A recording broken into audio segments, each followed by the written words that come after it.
not as planned, you. Oh, I'll put pennies on your eyes. And it will go away. See? You've only lived a minute of your life.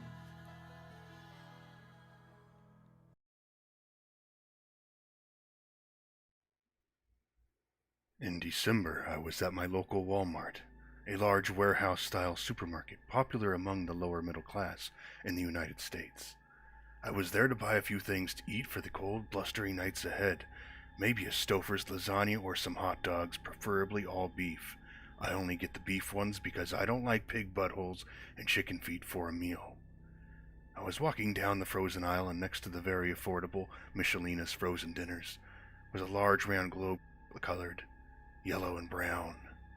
"A new item," I said out loud, while people looked at me strangely for voicing my surprise out loud.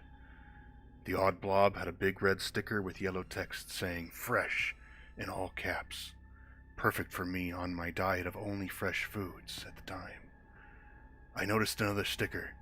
It was blue with yellow text and one part with the opposite. It said Hinton's Roundmeal frozen product, and the type was described as a protein-blasted macaroni and beef. It claimed in all caps to serve 3 men. My mom used to make the family a non-protein blasted macaroni and beef when I was young. So when I was young, I enjoyed it. But now at the time I thought maybe I'd like something more protein blasted, and it must be healthier for me as well. I looked it over some more and noticed the instructions. Step 1 was to boil it in the very bag it was in, followed by Step 2, which was the last step, being to open it and enjoy. Oddly, the package said it was 8 ounces, but the tag underneath it said only 7.5. But I know sometimes these things can go varying between size depending on where you get it and who packaged it, even if it's the same product. So it wasn't a big deal, as it was still a fresh dinner.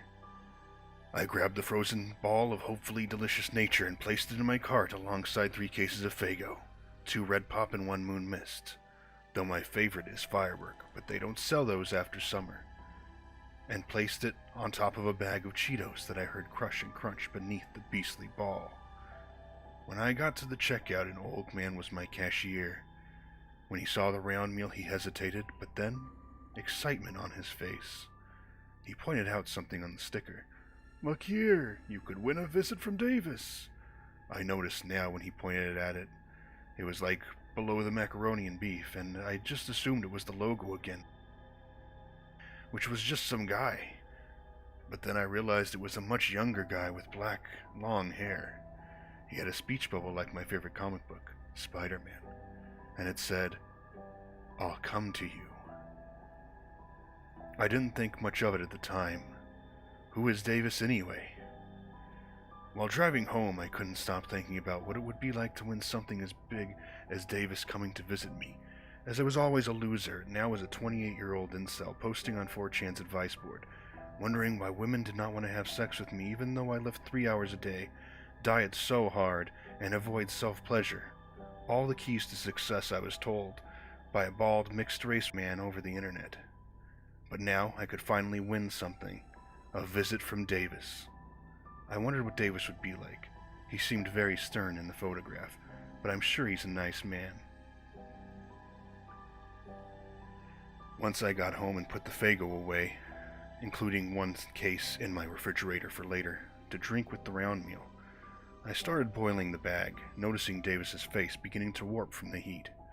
I tried to rip the sticker off, but could not get it off. Once the meal was warmed enough to avoid any sort of stomachache, it was around 3 a.m., and I began eating scoop after scoop of the delicious, protein-blasted macaroni and beef product, and I could tell the difference from my mother's.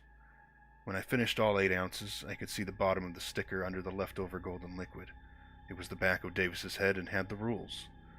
It said all it took to win was to eat the entire round meal in 1 sitting by yourself, something they believed needed 3 men according to the front sticker, and to do it at midnight.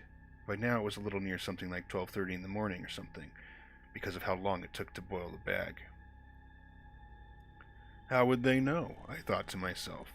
But then there was a knock at the door. I checked out the peephole and I saw a shadowy figure but could not make out the face. It was so late at night that I ran to the kitchen and grabbed a knife while calling the police with my iPhone 15 Pro Titanium in my other hand that my mother had given to me for my family plan because it helped her save some money on the monthly bill to the cell phone company. There was a low rumble beneath my feet and then the windows broke. A man's arm reached in and unlocked the back door.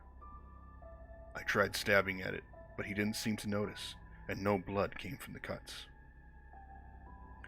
As the door slowly came open, I was sure this man was going to harm me. He stood towering over me even though I'm a very tall 5'8" but he was at least something like 6'7" or something. I could see his face now, and it looked very serious and angry. As he reached for me, I passed out, with only the thoughts of Davis in my head, as his long locks drew against my face. I woke up the next morning at like 9. My face was half submerged in some leftover goop from the protein-packed dinner. Was it just a dream? I thought to myself. But then I noticed after lifting my head from the creamy curdled cheese and the strange brown liquid gunk that the door was slightly open, the window was broken, and the sticker was different somehow.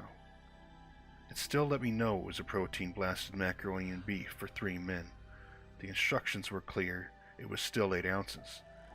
And Hinton's proud masculine face announced that it was Roundmeal frozen product.